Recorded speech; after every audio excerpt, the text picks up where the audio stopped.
बीवियां भी तालिबान की तरह होती हैं, ना तो उनसे मुज़ाकरात कामयाब हो सकते हैं, ना ही उनके खिलाफ ऑपरेशन हो सकता है।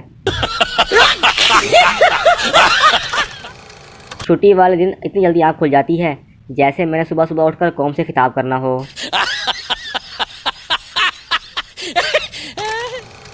बस कुछ दिन तक गली मोहल्ले के हम जैसे ठरकियों की नई मसरूफियात शुरू होने वाली हैं।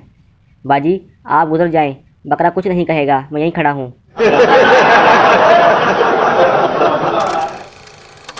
मौजें तो लाहौरियों की हैं, जिन्हें घर आया मेहमान खुद कह रहा होता है, पाइन गोश्त रहन दो, कोई दाल सब्जी पका लो।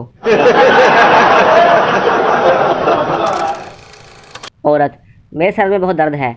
पड़ोसन, मेरे सर में दर्द होता है तो मेरा शोहर मेरा सर अपनी गोद में रख कर दबाते हैं, मुझे चाय बना कर देते हैं और कुछ ही देर में दर्द गायब हो जाता है। तुम भी यही तरीका क्यों इस्तेमाल नहीं करती? औरत, हाँ करूँगी, इस वक्त आते हैं तुम्हारे शोहर। एक बहुत ही मोटी औरत स्टेशन पर रेलवे गाड़ी से उतर रही थी। चूँकि वो हद से ज़्यादा मोटी थी, इसलिए वो गाड़ी के दरवाजे से आम लोगों की तरह सीधा उतरने की बजाय उल्टा उतर रही थी।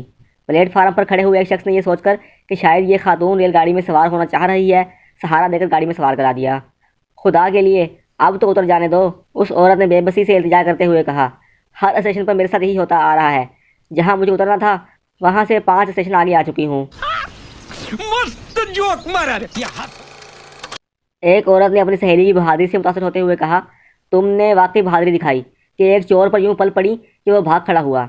औरत ने जवाब दिया, मुझे कब पता था कि वह चोर है, मैं ये समझी थी कि मेरा शौहर देर से घर आया है। एक आदमी लाइब्रेरी गया और कहा, मुझे खुदकुशी करने के तरीके वाली किताब चाहिए। लाइब्रेरियन ने उसे घूर कर देखा और बोला, वापस तेरा प्यो करेगा। कैसा लगा मेरा मजाक?